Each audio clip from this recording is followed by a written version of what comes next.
This episode of Couch Potatoes Unite!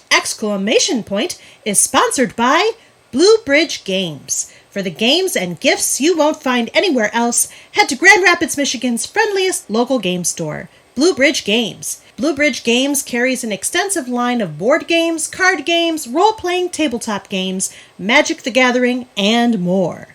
Stop into their storefront on East Fulton or shop with them online at bluebridgegames.com. You say you wanna watch a drama. You say you wanna watch a comedy. Well, you can watch it with your mama, or you can watch it with your daddy. You'll even sit and watch it with your middle schooler, so you can come and talk around our water cooler. We're watching all day and all night. Couch Potatoes Unite. Whoa, whoa. Couch Potatoes Unite. Whoa, whoa. Couch Potatoes Unite. Hello and welcome to a brand new episode of the podcast entitled Couch Potatoes Unite! Which is based on a blog of the same name because we're as eager for our television time as Sister Monica Joan, and the name should be easy for even her to remember at this juncture. I'm the blogger in question and the self-styled Chief Couch Potato. My name is Kylie and I love TV. If you feel the same, keep listening and or checking out our website, couchpotatoesunite.wordpress.com, as you're bound to find some common ground or something you like. For Couch Potatoes Unite, we're all about the wonders and the unique long-form storytelling of the small screen. CPU! Hopes have been following releases of brand new episodes of the podcast on Wednesdays, as well as new blog entries on some Tuesdays, and as always, we have several more new episodes on the way. Because the panelists and I live lives behind our podcast, the episodes are published once per week. Subscribe to the website or podcast via iTunes, Apple Podcasts, Stitcher Radio, Google Podcasts, Spotify, iHeartRadio, CastBox, Amazon Music, basically wherever you get your podcasts to stay on top of brand new episodes.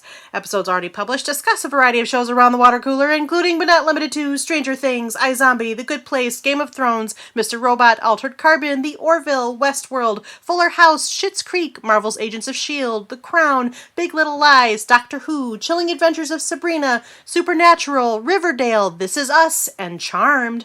Plus, new episodes are in the works, including revisits for The 100, Outlander, Grace and Frankie, the American Horror Story franchise series panel, new name, will talk about Season 1 of American Horror Stories. The DCTU series panel will discuss Seasons 2 and 3 of Batwoman, and the Star Trek 50 Plus series will discuss Season 1 of Deep Space Nine. We'll be launching new panels covering Killing Eve, Brooklyn Nine-Nine, American Gods, Grey's Anatomy, Cobra Kai, Peaky Blinders, The Marvelous Mrs. Maisel, The Discovery of Witches, The Hauntings of Hill House and Bly Manor, Titans, and Umbrella Academy. And because we look back at shows now past, we'll travel through time and experience all sorts of identities with Quantum Leap, we'll cry bazinga for Big Bang Theory, we'll navigate the witty political satire of Parks and Recreation, we'll become psychos for Psych, we'll go where everybody knows your name with Cheers. We hope you'll be listening when we talk about Frasier.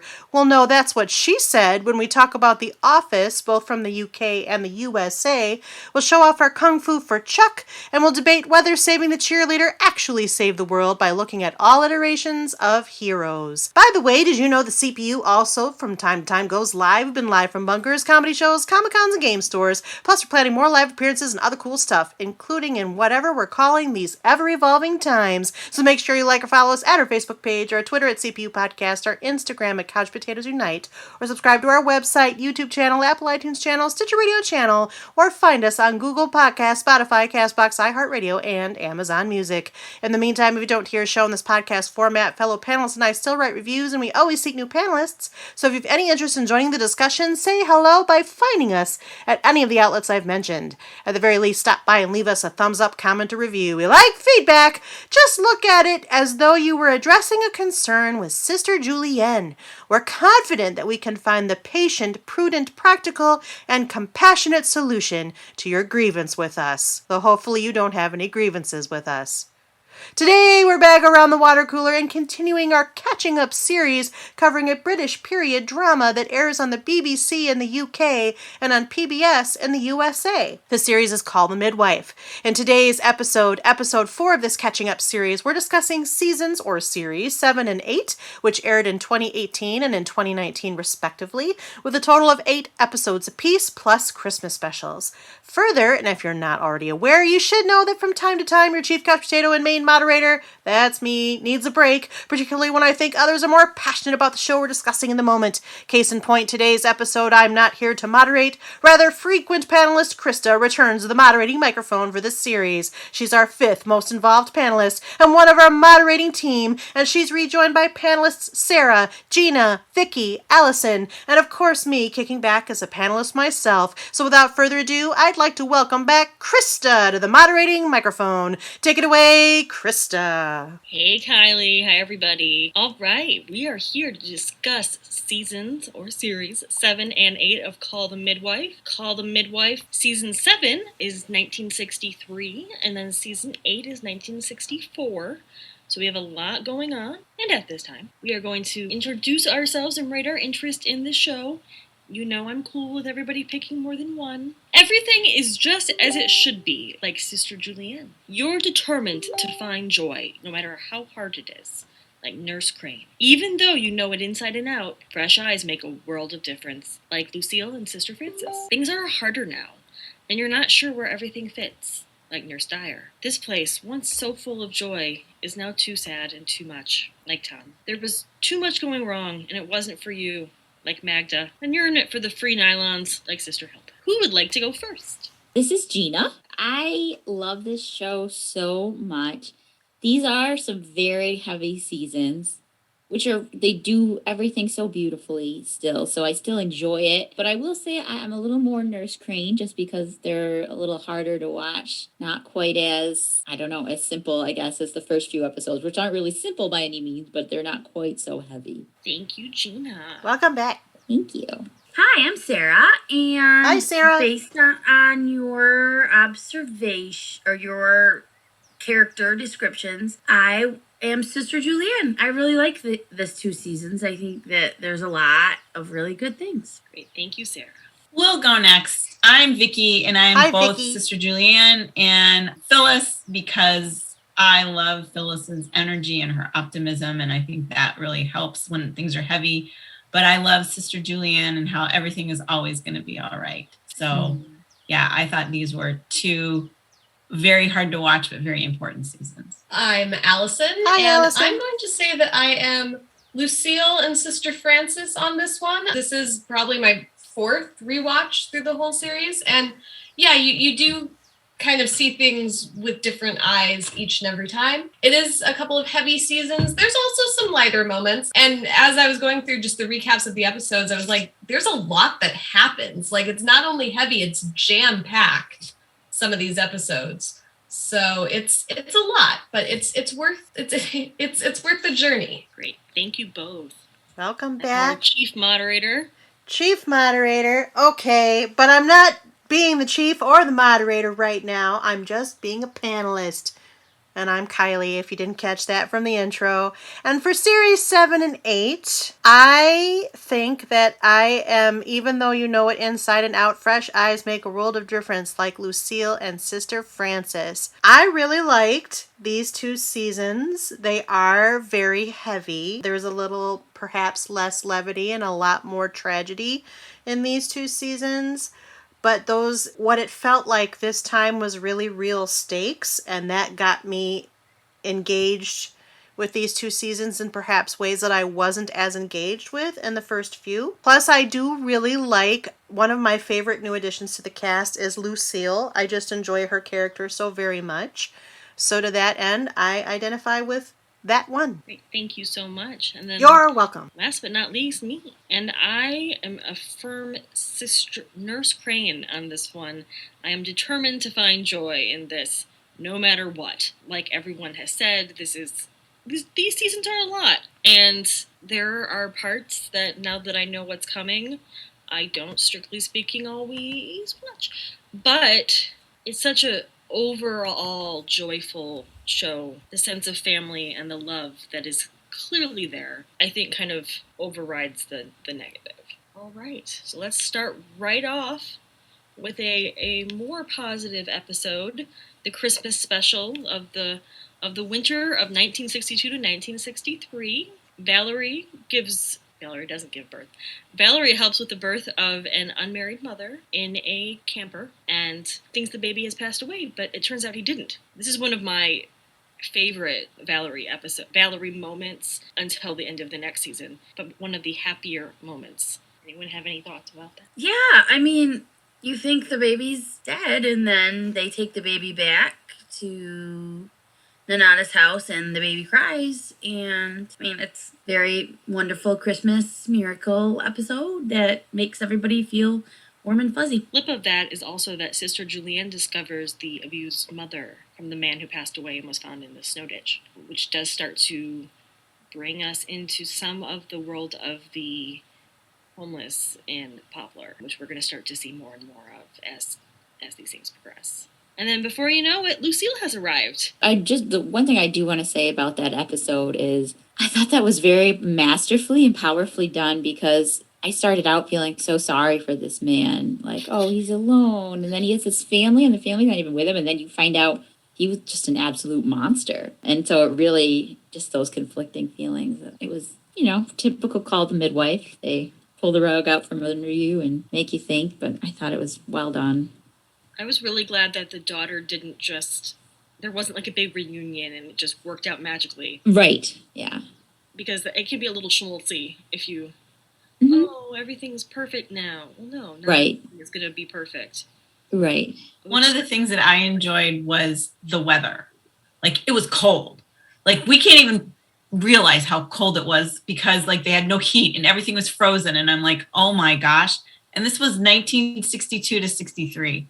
And it carries over. And I love it when even if it's the weather, when you can feel that progression of the year, when it's not like Christmas and then next time, everyone's in like rompers and it's fun. I really thought that was a cool thing that they did. And I loved in that episode, in the Christmas episode, like you were at this one point emotionally and then 10 seconds later, you're elated because the baby's alive, or you're feeling sorry for the guy. And then 10 seconds later, you're like, oh my gosh, he's not a good guy. So I thought that was very much, and that happens a lot during the holiday season, right? You have a lot of ups and downs. So I thought that was a really cool thing that sometimes they don't do. Absolutely. And we also had the first Christmas card from Patsy and Delia. And I believe their dog. Yes, they have a dog. Which I like that they're not just gone forever. Which I think perhaps might have been a criticism about Chummy, of her just like disappearing. Yeah. At least they kind of like paid lip service to the fact that these other characters that we were all very invested in still exist in their world. That scene always kind of makes me question, like, do you think that the other nuns are aware of what's going on? I mean, obviously Nurse Crane is hip to it, but like Winifred, who's just kind of lady, like, I think it just goes over her head. Or Sister Julianne, though, she's very intelligent. I mean, do you think they're aware they're more than just buddies? I don't know that I would think that, like, Sister Julianne would know. Maybe she would choose not to know. I mean, maybe it just wouldn't occur to her, or she wouldn't even allow her brain to go that way, I guess. I'm struggling to have memory of this Christmas special. I don't know why. Is it it's the one where everything's frozen, right? I remember the snow, but I don't remember. I'm reading the summary. I'm like looking at it. The milk bottles freeze and everything. And the dentist is living with them, and Trixie's like doesn't want to be embarrassed, right? Because she with like her face stuff and and Sister Winifred breaks the toilet. Yes. Which kind of turns into like a continuity error. Like, is there only one bathroom for all of these women? It can't be right. We had like a 20-minute conversation on that. The next season, when they add more people to the house, they have to have a bathroom schedule. So, no spoilers. Sorry, Kylie. Well, we talk about season 8, but today I watched that one. But as to the bathroom question, yeah, back then, multiple bathrooms was a supreme luxury, I would guess. In Poplar, but I'm still having a struggle. Like, this one's just a blank for me right now, and I don't know why. Keep talking though. Well, that's okay, because we're going to move on to something you do remember. Great. Which is Lucille. Lucille, yes, love her. I love her too. She is a breath of fresh air, just like you wrote in your character question.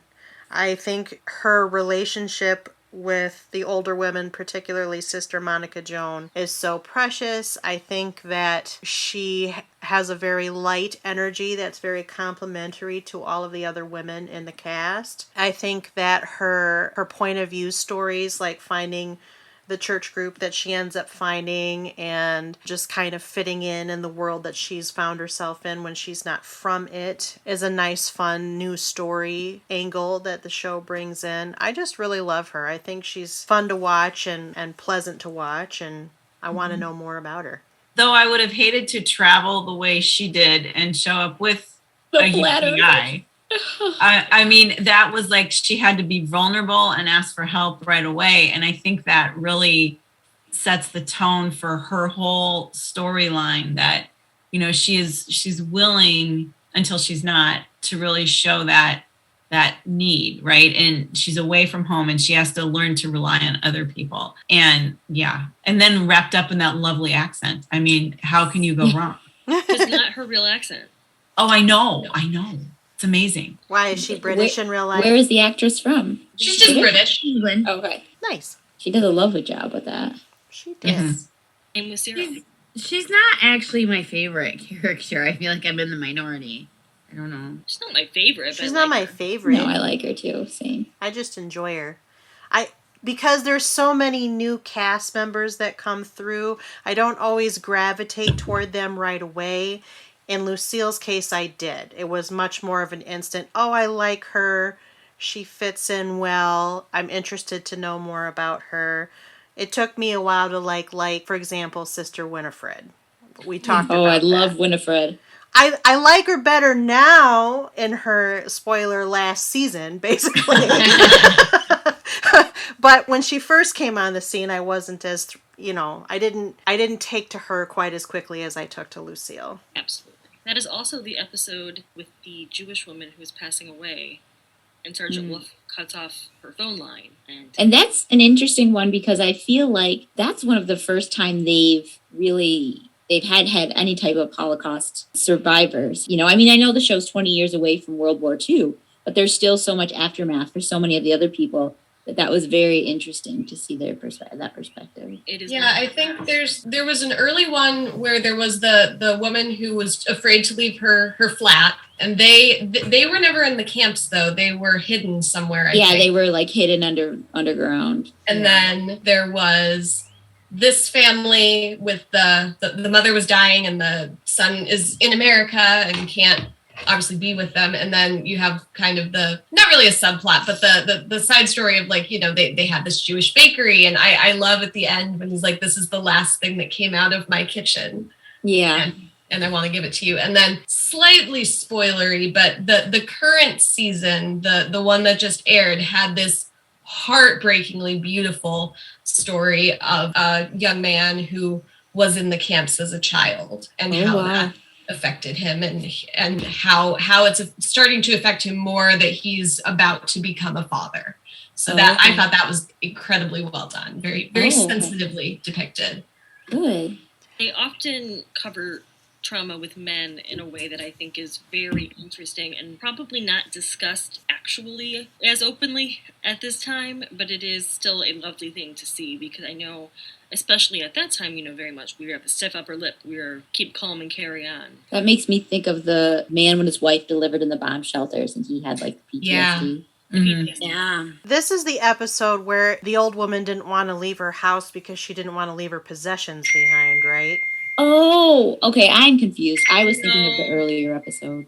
No, that's the suffragette. Is that later? Is that what we were thinking? That's later in this season. That's later, yeah. Okay. Man. This was just a woman who was she was not doing well. She was basically in hospice, and Phyllis came in and helped them care for her. And yes. really Now I was remember this one. very demanding. The whole street had been condemned as per usual in the East End, and got into Sergeant Wolf's face.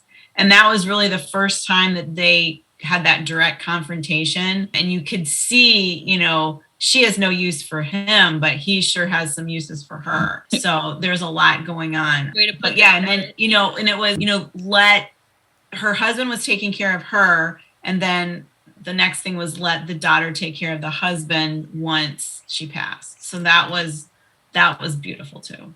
I remember that now. And yes, that is the seed of the Sergeant Wolf crush on Phyllis, which is very cute. And I don't know if it's hilarious. I don't know if it ever happens later on or something, but I kind of want her to, like, come on, man, just give him a chance. He's trying so hard.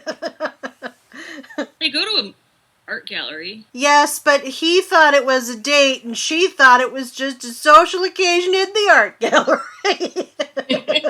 So, Sergeant Wolf, yeah, social occasion and everything. They were not on the same page, you see. So, she did not give him a real chance because she wasn't understanding that there was a chance that she should have been giving him until later. So, isn't that always the way? Is it?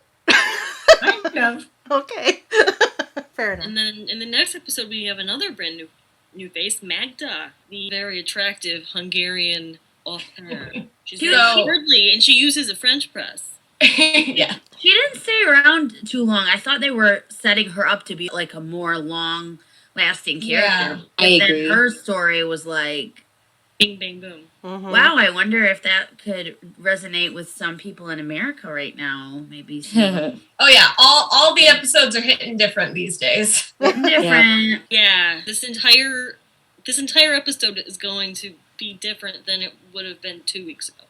Yeah, I enjoy Magda's arc, but in the lead up to it, I remember just being part of the online portion of the fandom. Everyone was freaking out because they're like, oh no, this nanny is going to like swoop in and cause drama for Sheila and Patrick. And that's not what happens. Good. But I feel like a lot of people kind of just took the casting news and, went crazy with speculation. So a lot of people were against this character before they even saw her on screen. But I think she's really interesting. She's obviously very different than the other women of her age bracket that we know in Poplar and at Nonatus. One of the most interesting things, I think, is when she finds out that she's pregnant and she's like, okay, can I schedule an abortion? Because in her home country, it's legal up to a certain point. And it's obviously not in England at this time. So it's very interesting that all of these characters are kind of seeing her as this person who's like, from behind the Iron Curtain. She's from this secretive communist country, and they have more reproductive freedom in her country than they do in England. Yeah. That's interesting. Yeah. I love the juxtaposition behind, does Sister Monica Jones see her first and then she tells Sheila? Yeah. I think so. It just shows how kind Sheila is, because she was kind of jealous of her a little bit, or like insecure a little. And then this girl stole medicine from her bag, but yeah, all she cares about is like making sure that she's okay. And it just speaks to her character so much, I think. Yeah, the Magda arc I liked the social subtext of it more than maybe, I guess, the presence of the character. It isn't to say I don't like Magda, but I do like the juxtaposition that Allison just talked about. That did not go unnoticed. And we say it hits different today. Today is particularly scary, but is today really much different than 2017 when this came out? Like, I'm just saying. I even watched this a few months ago and I thought, oh man. This is so poignantly on the nose right now. We don't have a Handmaid's Tale adaptation for nothing. That's all I'm saying. One of the things that I loved about Magda was how Timothy reacted, because it was like, he's getting older. He doesn't look it. And Lord knows the boy needs to eat. But he is getting older. And I love that Magda played that up in a very wholesome and, appropriate way. But it was very cool, and it let that actor do some things differently too that he hasn't had a chance to. And just, and I appreciated that Sheila was like, I can't do it all, because we haven't seen another nanny, and somebody's watching those kids, unless they're letting Teddy do it. I don't know. Teddy looks like he could, keep the girls in line. But I feel like she would make reference to the neighbor or like Mrs. Somebody or something. Yeah. I mean, thank you for showing that, like, some women like their jobs and want to work. It doesn't make us bad mothers. But it was a legitimate question because they keep getting more kids. So I was like, who is watching these kids? Right. There was one mention of who I can only assume is Patrick's first wife's mother, his former mother-in-law, because there's a line that Sheila has about like, oh, Nanny Parker can watch the children. So that's got to be Tim's grandma, but maybe she's not local. Maybe she can't watch them all the time. I don't know. The other piece I liked... It's like a throwaway line. Yeah. The other piece I liked about Magda's storyline is in conjunction with, even though in Hungary, because she's from Hungary, she would have had more reproductive freedom. The fact that she was in England and was suddenly faced with, how do I get an abortion and what if I can't get an abortion?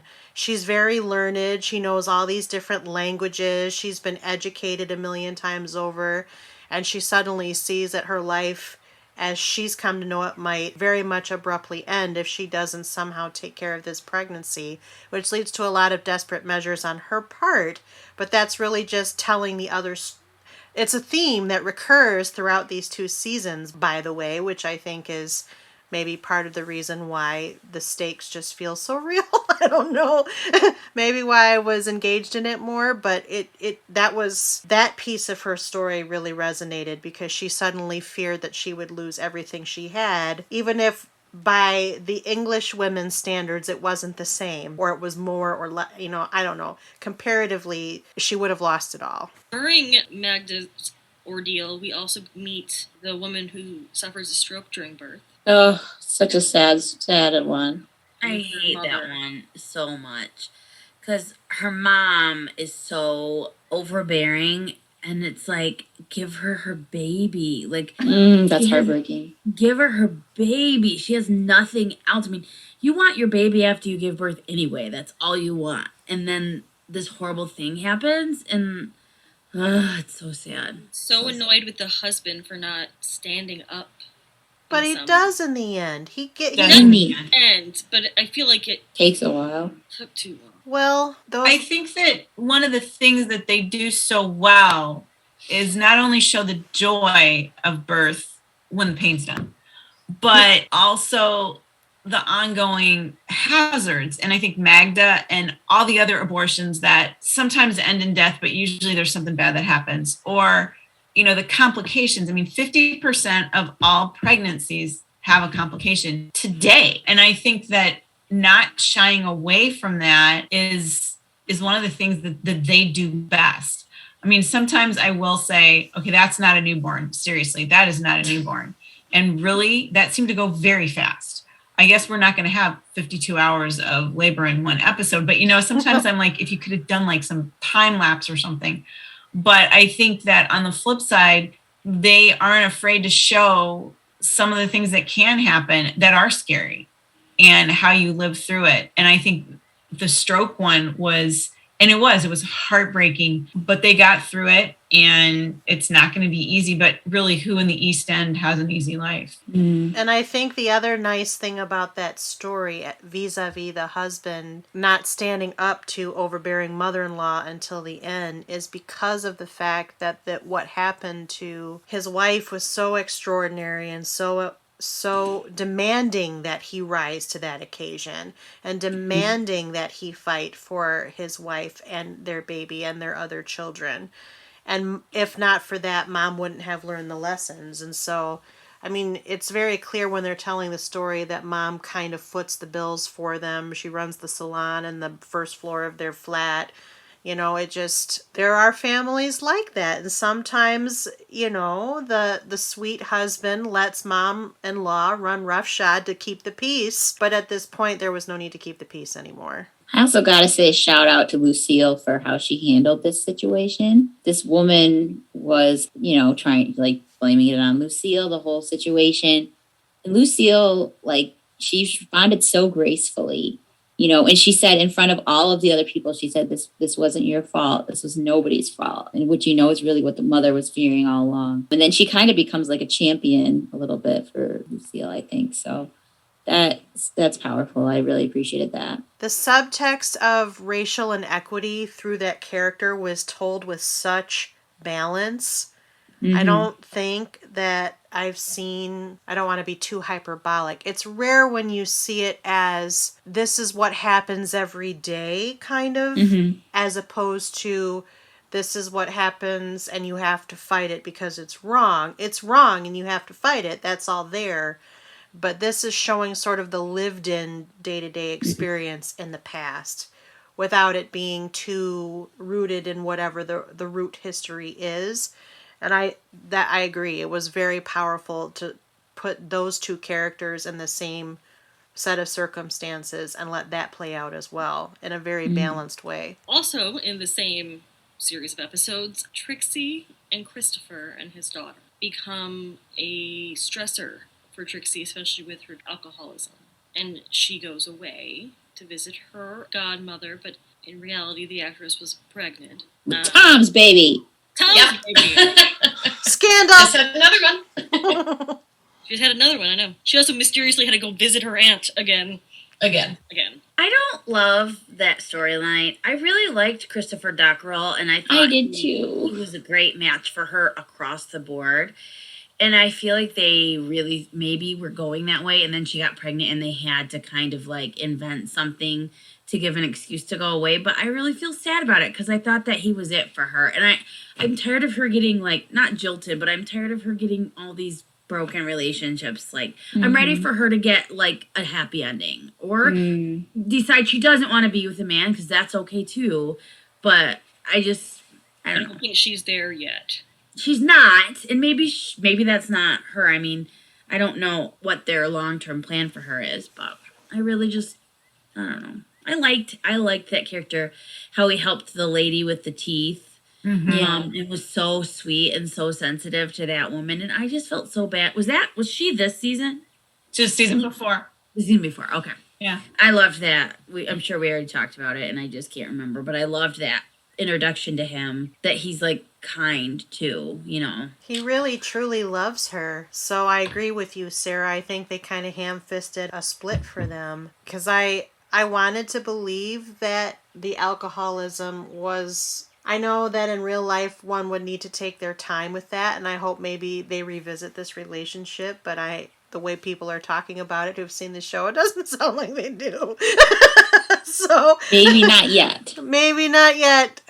And it's so sad because I agree. I mean, I think of all of the suitors she's had up until this season, he's my favorite for her. But what are you going to do? And the fact that he went back to the mother of the daughter is what happened. Calling her a tart for painted fingernails. Yeah. That was cold. I think they used Trixie's character and the ups and downs so she can be the force of change. And I think it's very intentional. I don't agree with it. But I also think that if she were married, she wouldn't have the space to do all the great things that she does. And I don't like her being the sacrificial lamb, because I loved Christopher too, and I was pissed off. But I think that that's what pushes her into those spaces where she can be uncomfortable.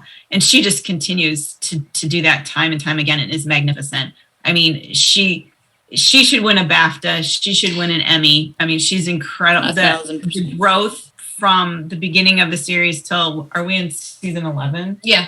Is phenomenal. I mean, to be able to play that character, oh my gosh, you wouldn't need anything else.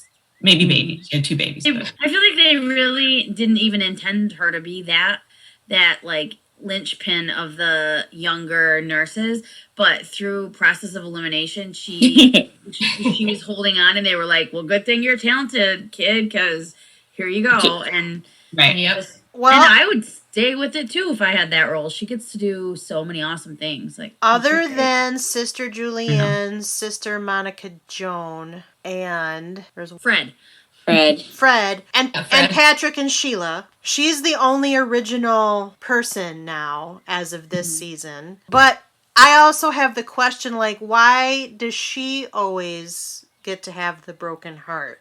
Exactly. It defies probability, I guess, a little bit. Because I feel like Trixie would be a force for change with or without heartbreak. I think the evolution of her character started with some earlier heartbreaks. I don't think she needs more heartbreak to be that evolution of change. She's already a force of nature. She's overcome great personal obstacles. She's working through some others. I just think Yeah, I don't agree with it either. Trixie's not even my absolute favorite.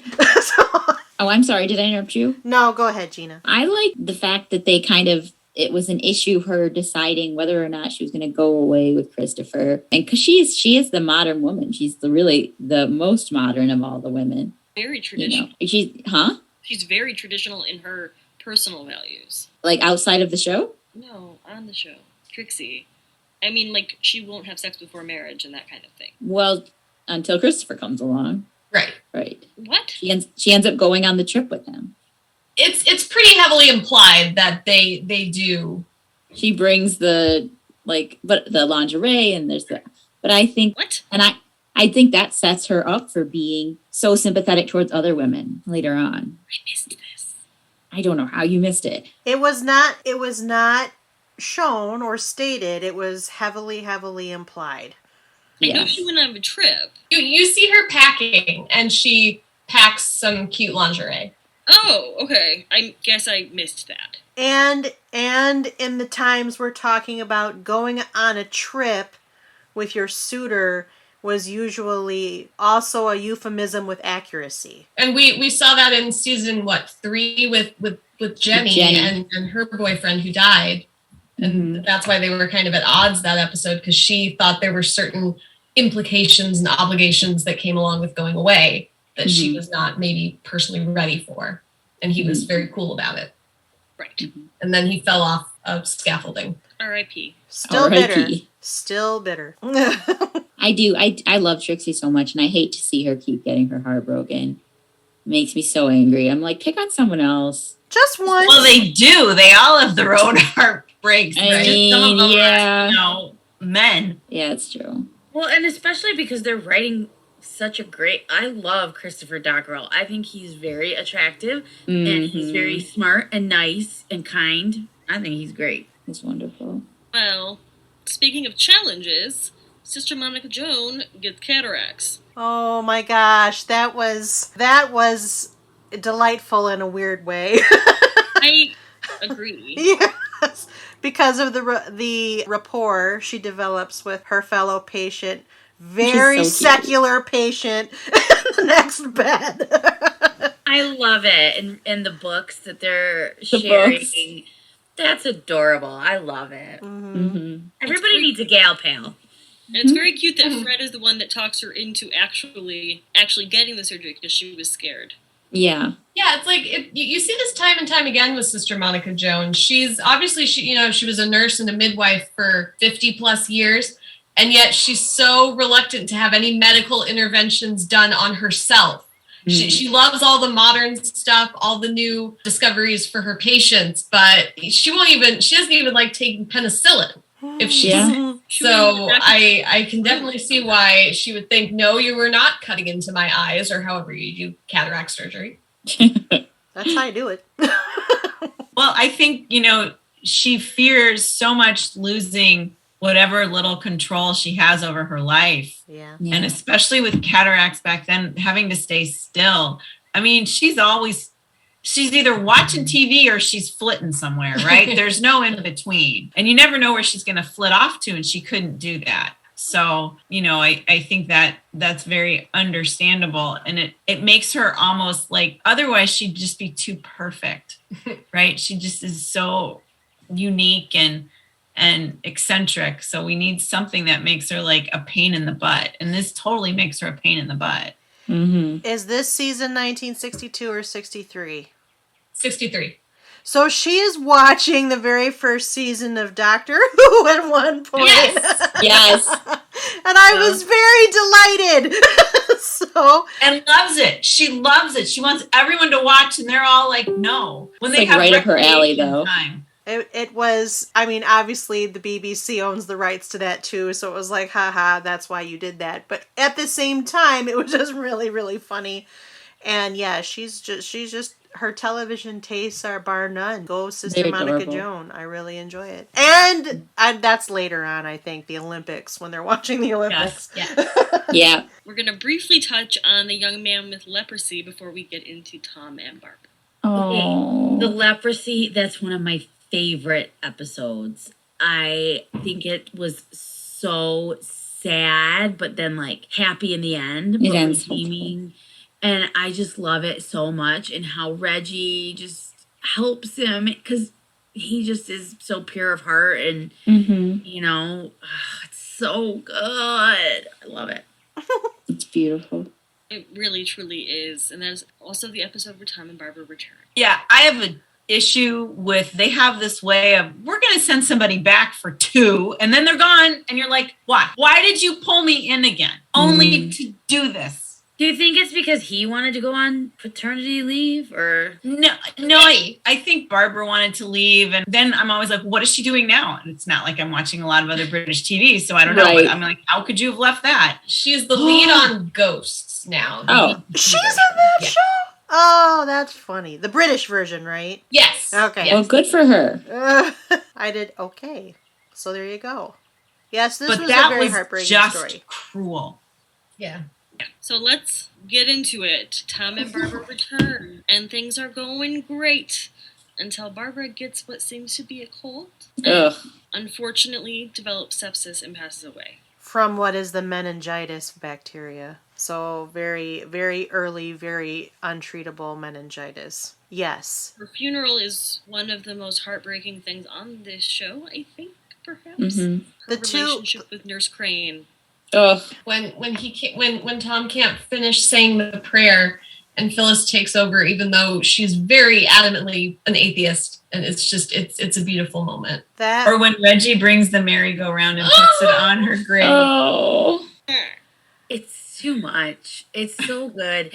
And what sucks is you think she's getting better. Like, she rallies Right. for a while, and they're all like, they can go see her, and then she looks down at her finger, and she's like, my fingers, I can't be a nurse without my fingers. Ugh. Just so good. And I think of what really makes it sad for me. I mean, Tom, obviously, but it's Phyllis to me. yes. Yeah. This young woman who just, she was her bridesmaid, and it's just devastating. Well, they had a very sincere and genuine friendship, right? And it was, there was something that the two of them, there was some quality about each that made the other take to the other one very quickly, very early on. And it became one of the more really stable kind of interpersonal relationships you saw on the show for a while. And Barbara was never my favorite, but Milk toast. yeah, milk toast. That's what I said. But in these I like two, milk too. yeah, in these 2 episodes, I was devastated. If for no other reason than, the reactions, particularly from Phyllis. Tom's was also heartbreaking. But there's something about Phyllis because she's so strong. She's got such mettle. And then in these quiet moments where her vulnerability starts to slip through, but she doesn't actually let it slip all the way through, but it's enough through that you see it. You see cracks in the armor. And her, she's full of emotion, but when the character is allowed to show it, it really hits you in the gut. So when I talk about stakes for this season, these stakes, the fact that they killed off a character blew me away. Because up until this point, it was like, this is, we call it the Sad Nun Show, but there are a lot of happy, feel-good stories in it too. Sister Evangelina died. Sister Evangelina was such a shocking one too, though. That was hard, but she was older. Yeah, she was older. She was, and she was kind of halfway out of the show because she'd been gone for a while with the surgeries, and it was impactful. Again, they brought her back for like half an episode. Yeah. Exactly. Her death was impactful, but not as impactful as this one. Yeah, I agree. And I like Evangelina better as a character. Well, and I think, again, they all knew, right? They knew that this was happening. And when Sister Monica Jones says it should, basically it should be me, I'll go in her place. Why can't it be? She would have. And it was one of those things that you just can't explain, and it just happens. Like a lot of the things that happen in the show, there's no logical explanation. It just, bad things happen and we live through them. How do you get meningitis? It's a bacterial, it's a kind of bacteria that when you're exposed to it, it causes actually several different kinds of symptoms depending upon who you are. It's never the same set of symptoms, and some people are able to survive it, and other people, even today, contract it very quickly. Yeah, and it's because I think this strain of bacteria is one of the more resistant strains to antibiotics. I might be getting this wrong, but I feel like this is what I've read at one point. So it will respond, but depending upon your body's chemistry, it might not always respond. And then back then, antibiotics were fairly new in terms of their efficacies. So meningitis almost never was survived in the 50s and 60s. It can be contagious. It can be, yes. Yeah, because I had a stage manager when I was doing summer stock get meningitis. Jeez. And all of us who were in the booth, it was like this whole thing, and she's fine. But it was a scary week where we were like, do we all need to get tested? How are we going to do that? You can get vaccinated now, right? Yeah. Yeah. Oh, you can. And I mean, I believe I had to call my mom and be like, have I been vaccinated? I remember something when I was at MSU about a strain going around. We all had to go get vaccinated. Now that we're talking about it. Because they encourage you to get it before you go to college because you're in such close quarters. Yeah. Oh, yeah. Okay. So I had been vaccinated. I wonder how Barbara got it. They never tried. I don't know, because it kind of seemed like it came on all of a sudden. She's sniffly, sneezy during the episode with the fire and the Irish family. Mm-hmm. And I think Tom has a line about, oh, you still have that cold or something. Yeah. But we don't see her get sick. We just see her take a turn for the worse. Where were they before they returned? Where did they go off to? Birmingham. Yeah, I don't think it was mentioned a lot of what they did other than, my assignment ended here and now we're coming back. But I don't think they really established where she might have been exposed to it. The assumption could be made she was exposed to it at some point in a hospital or home, but they didn't really discuss that either. I've heard of people picking it up at a hospital. Mm-hmm. But even still, yeah, it happened very fast and I wasn't expecting it. So the newbie on the group watching this show for the very first time was like, what? I thought the first time I watched it, I thought they were going to say she was pregnant. She was sick, but then she was so tired. And you know how when you're pregnant and you get a cold, it's like the end of the world. And it's, okay, maybe none of you. Vicky. I was going to say, I think there's only two people in this. I'm looking at you, Vicky.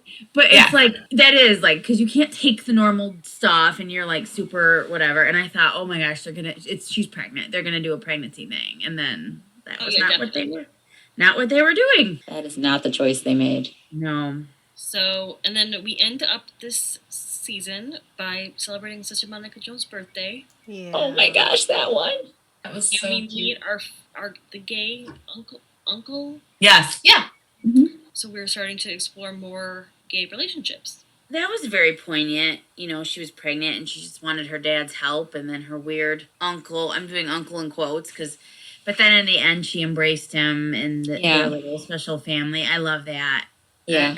It's hard to look at it through a modern lens. I was like, why are you being so mean to him? Whatever. But I was like, Sarah, you got to remember that back then and, He was deviant, Right. And she, you know what? I suppose it is a shock if your parents were married for years and years and years to really, especially back then to say, oh, was it a lie? Was it a sham? What was it? So I thought that they did they always are great writing, but I thought that was particularly good writing. Well, and that still happens nowadays. The reaction to it is just maybe not quite as strong. Like Krista used the deviant word. It was considered a crime back then. It's not now. So, but it was, the other piece of it was the neighbor uncle man with whom he was having the relationship was getting dementia. So a lot of the context around her softening was the fact that he was also slipping away and realized that her father truly loved him. Right, and that wraps up season 7. Do we have any further thoughts before we jump into the Christmas special of series 8? Well, I just wanted to say I really enjoyed that episode with the fire and the family, the news family from Ireland. And I did not see it coming when the dad got hit by the car. Oh my gosh, that was awful. I was like, what? That was really surprising too. But I liked how in the end the whole community rallied around them and the mom just couldn't believe it. She was so surprised that because they'd come from Ireland, and it was very tumultuous, and she just couldn't believe that these people were coming together to support them, and I really liked that one. I have one closing thought. So in this very last episode we just talked about, they did manage to mention, since it was 1963, the assassination of JFK, which I found interesting that they brought it into this context, but then back then it would have been a very big deal around the world. But obviously they could not get the rights to the Beatles, and I kept thinking to myself, it's 1963, the Beatles are just getting big in England. They were playing all these sort of, North, whatever you call them, Merseyside and Liverpool, other groups, but they clearly did not get the rights to the Beatles. Not that they didn't get them, it's they can't afford them. Right.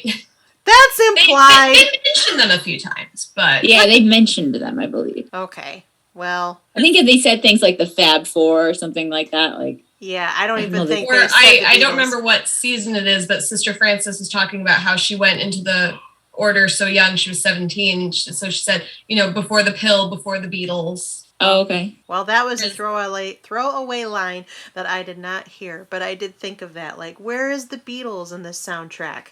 Where? I recall.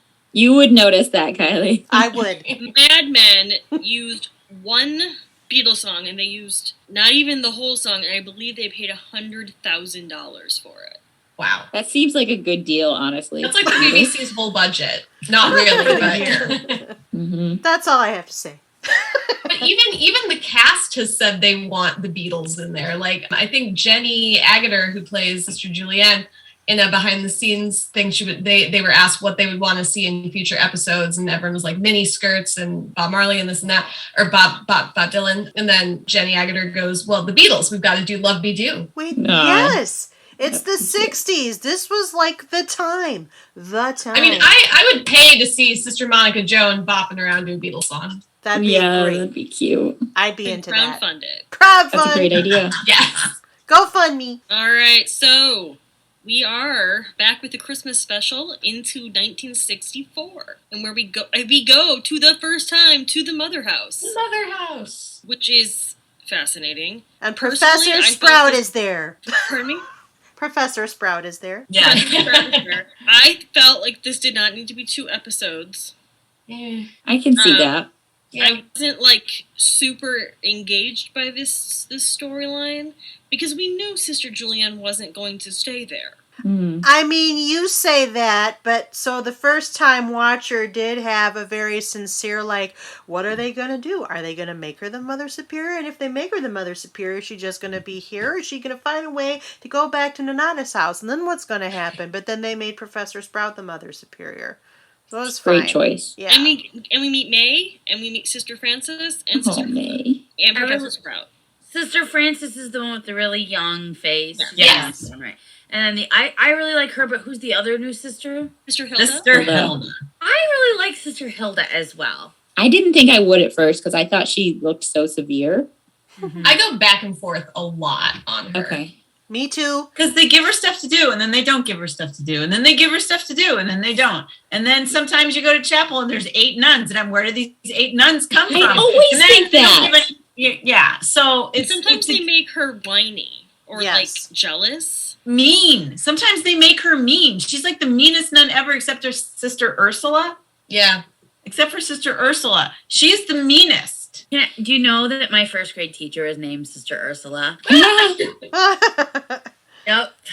she was fun. There's an episode in season 9 that finally made me make up my mind about Sister Hilda. And I know we're not going to talk about it yet, but she was so lovely in this situation, and I'm excited for when we get there. I'm really still forming opinions about Hilda and Frances both. Hilda I like more because they involve her in the bathroom incident, and that creates a crisis of faith for her. So I feel like No, that was Sister Frances. Was it Frances? Am I getting them confused? It was Frances. Okay, yeah. Sorry. See, I told you. Frances then is the one that I like more because of that, because they did give her that crisis of faith, and that I felt like they were giving us a window into her character a little bit more thoroughly. What happened? What's in All right. The abortion in the bathroom. Oh, Yeah. yeah. Because this is perhaps my favorite episode.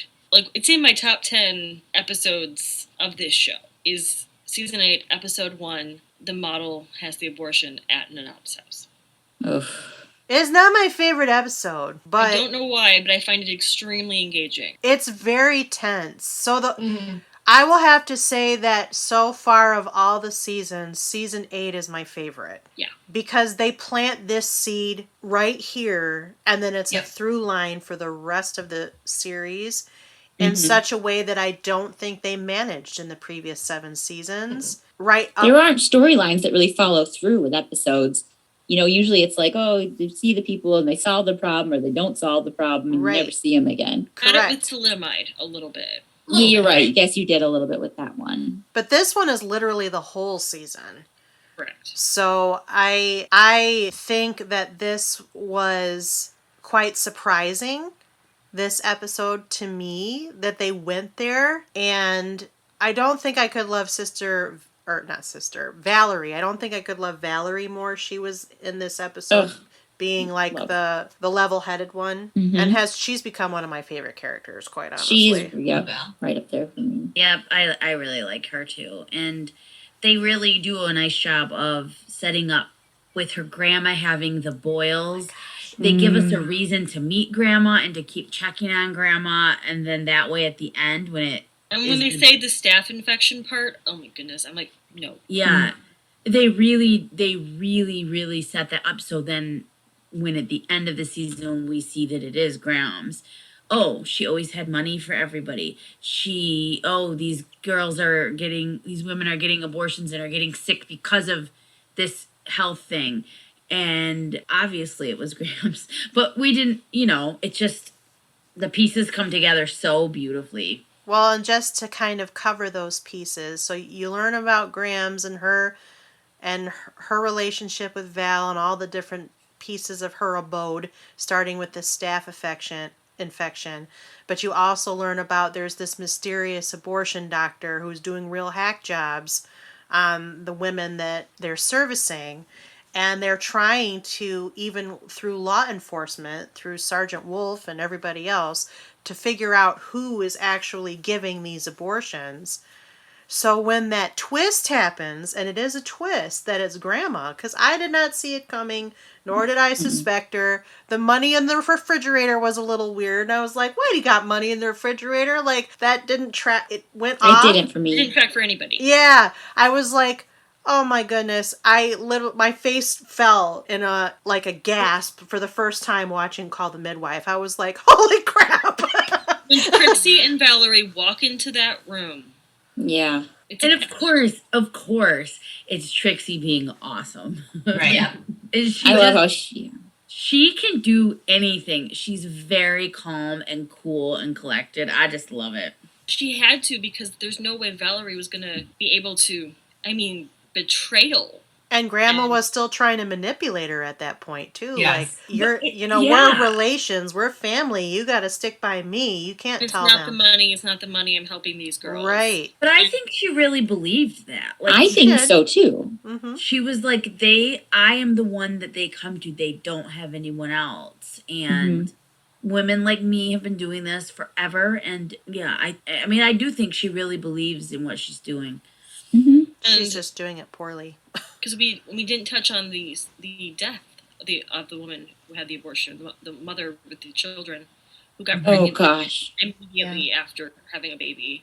Trixie's friend. That was brutal. The keep fit lady. Yeah.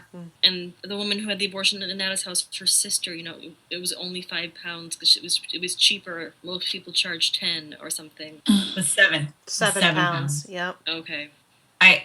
I think, again, that this season, with this storyline, they really showed what must have just been a common occurrence for the midwives to deal with as they cared for women, right?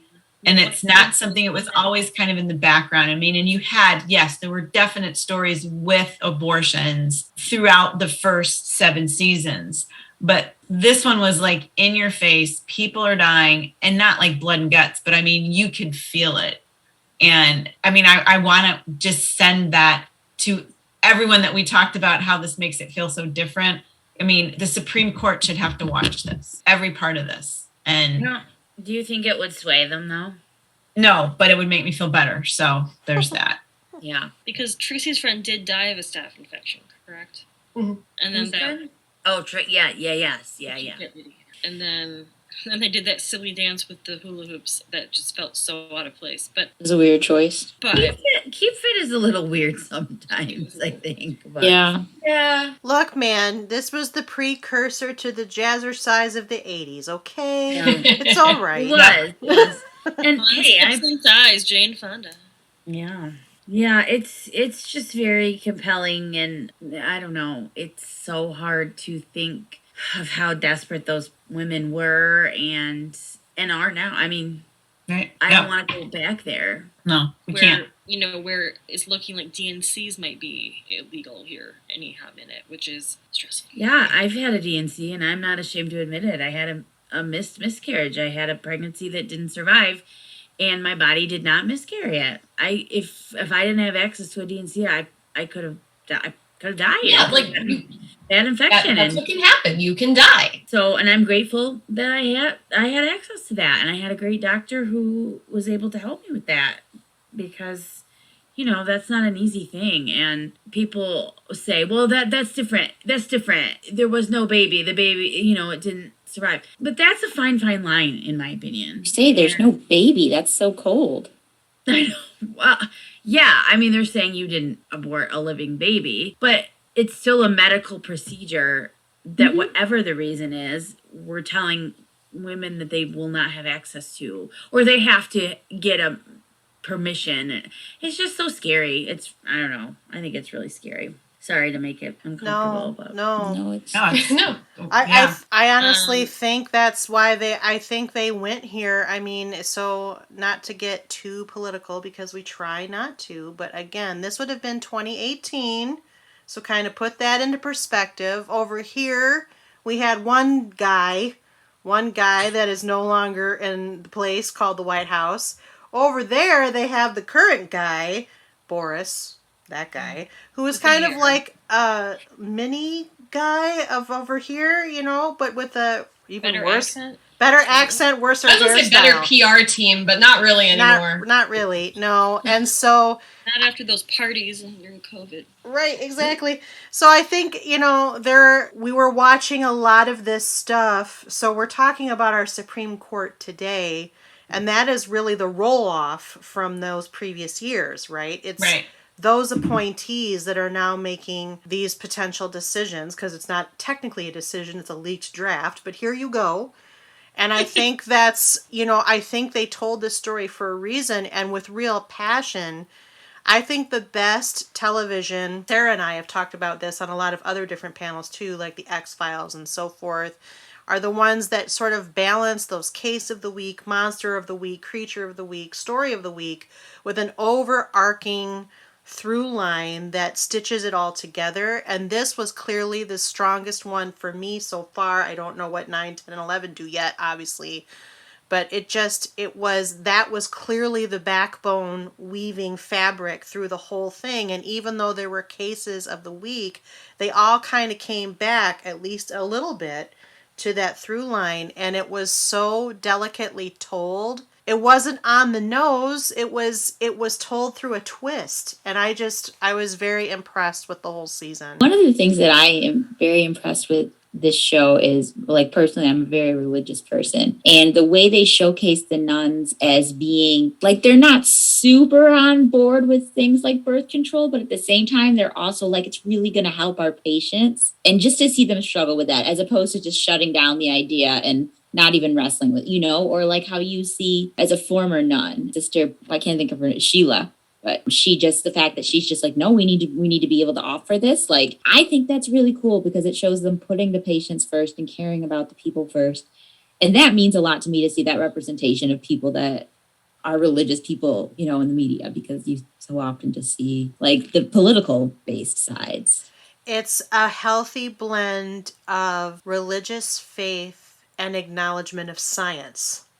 Yeah. It's the whole science versus faith thing. And I think this show, that's its it's pièce de résistance brilliance, that it sets that women's health in that vein without exploiting that argument one way or the other. These are the sides, this is the practicality, this is the world, and they just go about their business with it. So I totally agree. I think it's very meaningful when the midwives struggle with certain things because some people are too religious to do them, and I think it's very meaningful when the nuns struggle with things because their faith would otherwise say this isn't right. And that's an everyday thing, and those questions are part of the human condition. I think you really see this too with the abortion in the bathroom. Yes. Like obviously it's not anything that any of them approve of, but they just want to like take care of this woman. Well, and is it Sister Julianne who tells Sister Frances to clean the floor? Yeah, I think it's Sister Julianne. Yes, and it's not like it's just like, well, this is what it is. Yeah, this is what we do now. And this is real life. She says the word midwife means with woman. And I think for Sister Frances, that is part of the story arc where she really grows up, right? And how she processes that. And when she has to go and do her first delivery alone and she's petrified, and she should be, because it's a hard delivery and there's nobody that's answering the phone that can come help her in time. And I think, again, when we talk about through lines, and she's the youngest, right? Sister Julianne has some real hesitancy, I think, wanting to, of course, help her patients, but being torn. I don't think Sister Monica Joan would have any hesitancy. She would just help her patients. Sister Hilda, I think, is more on the fence because she waffles back and forth a lot more than Sister Julianne. But you can see Sister Frances is like, no, I don't want anyone to suffer like this. That's not part of why I'm doing what I'm doing. And to watch that again, that's that great storyline. That's the writing. That's the acting, but it's also, it's the freedom when you're in a series, right? To do that evolution, and it just continues. So, well, that's the other balance. And I think where Hilda and Frances particularly service the story as well, because you learn that Frances has just taken her veil, right? She was a novice up until 2 minutes before we met her, basically. Yeah.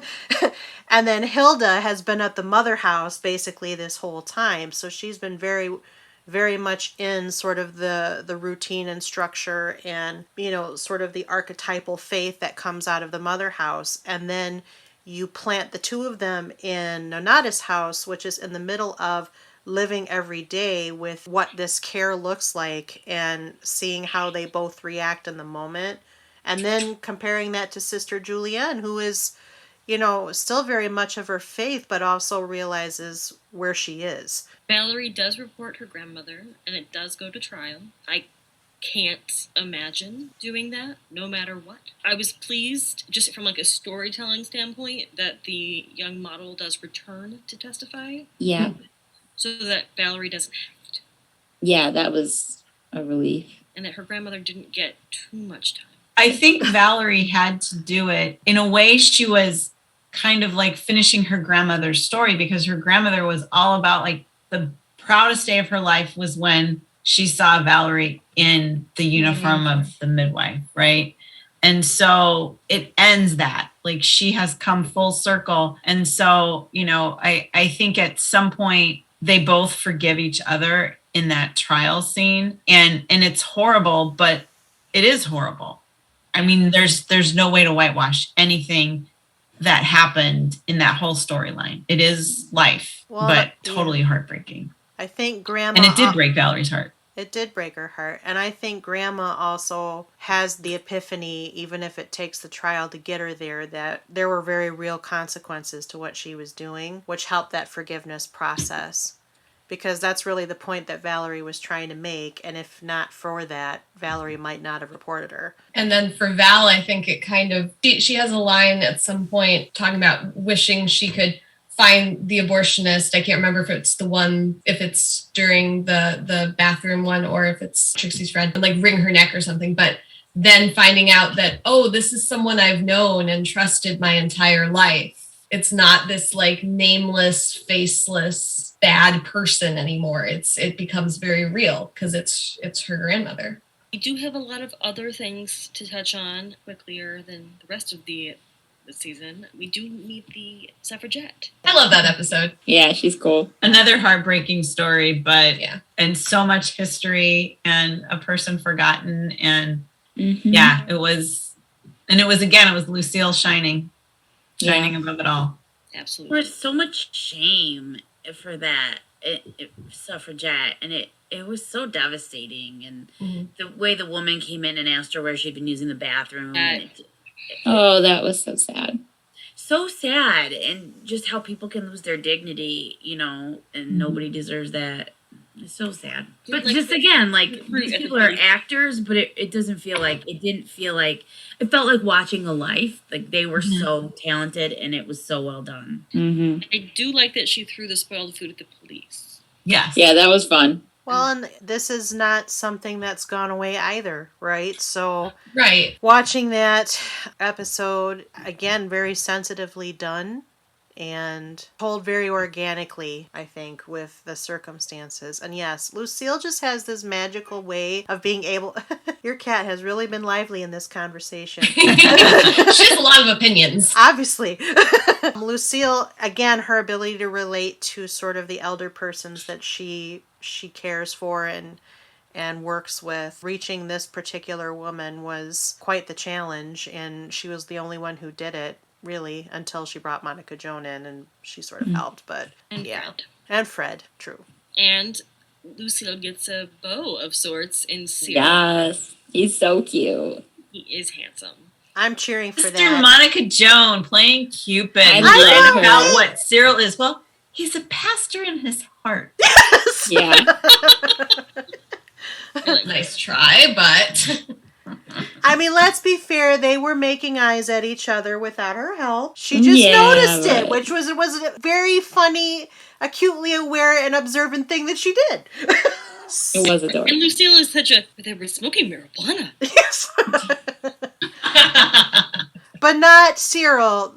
That was just a misnomer. I like him. I hope he stays. He's He's a a cutie. great. He's another great character. A nice spoiler. No, don't. It's too cute. Don't. Spoilers? That's rude. I think he'll be in the next season at least. Okay, Yes. good. Woo! Because I like him. Oh. Okay. The woman who was born intersex. Oh, that one is Wow. heartbreaking. I watched that one on a plane, actually. How did her mother not tell her? I don't think she She didn't quite realize, did she? no, Didn't because understand? I think from the outside she looked like female genitalia, but then Just very Yes. small. Right? inside that like it was her actual Yes. inside. This is a true classic case of intersextum where physically, outwardly, there appeared to be one gender, but inwardly there was the other or multiple. So I was actually kind of impressed they took on that story. Mm-hmm. yeah. And I think they handled it really well for something that, I mean, we and the medical community still kind of struggle to define and like deal with. Because, I mean, in 1964, there's not a lot of options for Mhm. an intersex individual. Whereas today, I think you could possibly get on a hormone treatment of some kind if you wanted to, or, I mean, maybe not even do anything. It's not necessarily something that you have to treat, but They I could was do some surgeries to make Mm. different things possible. Yeah, just the way she was not treated with dignity by the doctor and all the students. And Oh, that was the worst. that doctor's awful. He needs to die. Like he needs to get like something like pushed on him, like a piano or like a I'd watch big that. iron thing to smush him. Anvil, like in Roadrunner? Okay. So I Yes. know when Vicky I would- feels strongly when she advocates violence.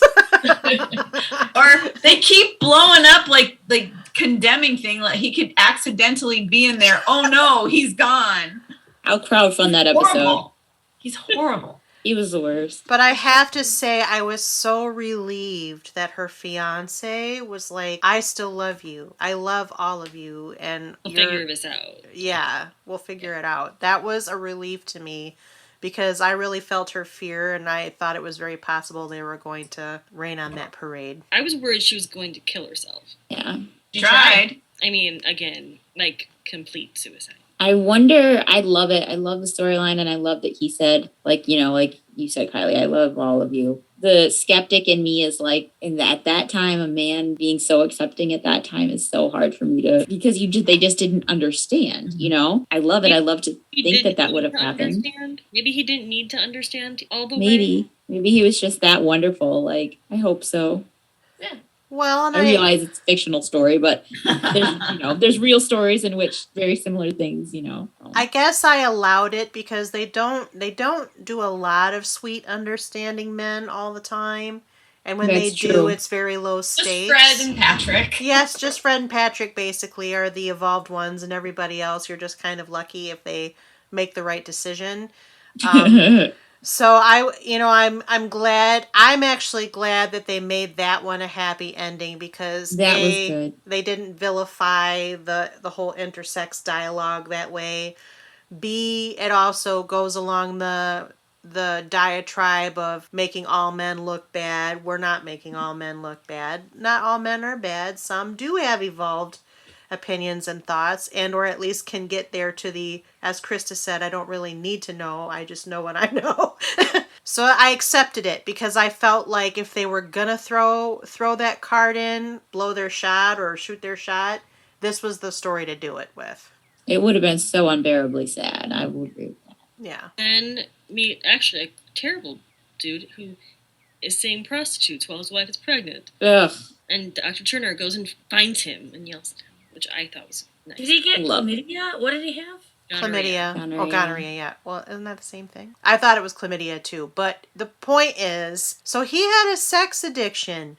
So we can say he's a terrible guy, but he had a sex addiction. And there was a story for the sex addiction. So I'd like to be like, he's terrible, but that's a really real thing that happens.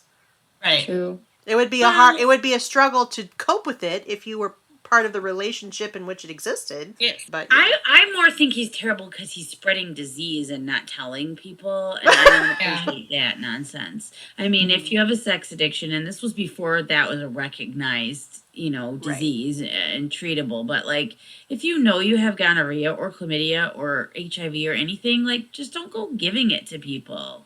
Mm-hmm. Please. But please. That message is brought to you by Couch Potatoes. Wow, we really got into a business. Spread venereal disease. And I'll get on board with that message.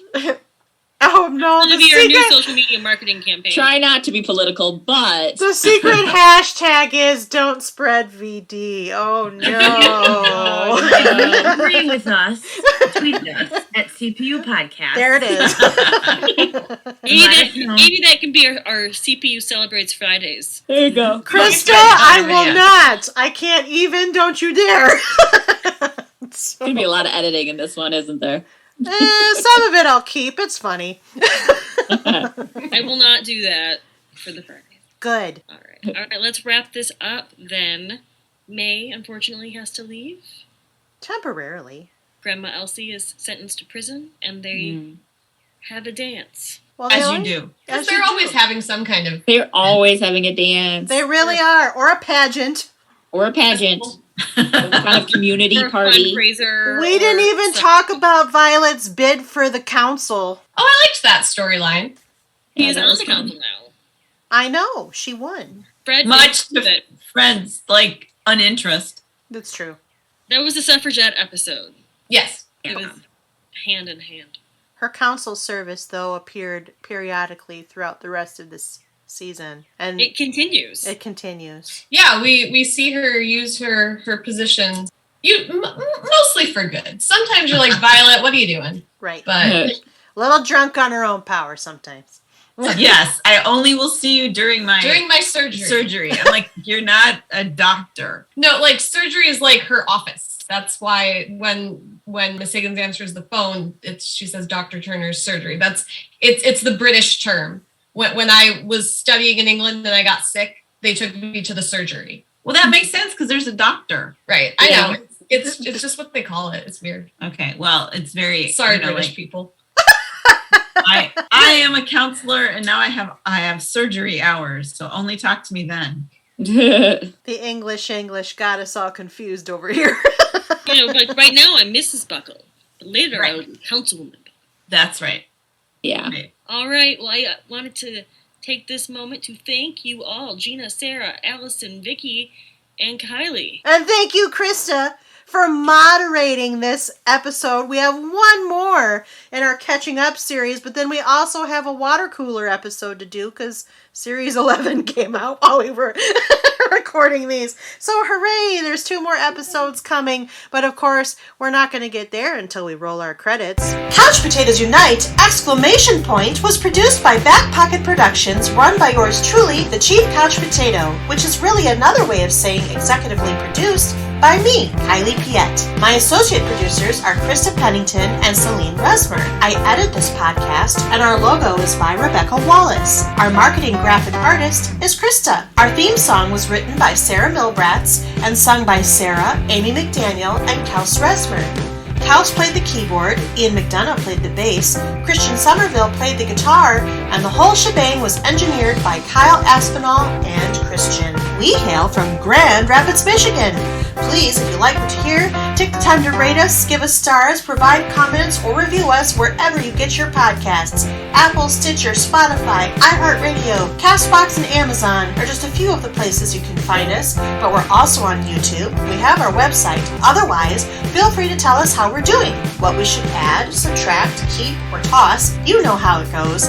And if you have suggestions for shows we might consider, contact us at our website where we have a guest book, by email at couchpotatoesunitepodcast@gmail.com, our Facebook, our Twitter at CPU Podcast, our Instagram at Couch Potatoes Unite, or wherever you get your podcasts. Though, of course, we add new and old shows to chat about around the water cooler all the time, and always have new episodes coming down the pipe. Just listen to our intros. If you miss old episodes or want to know in general what shows we cover, just search for us.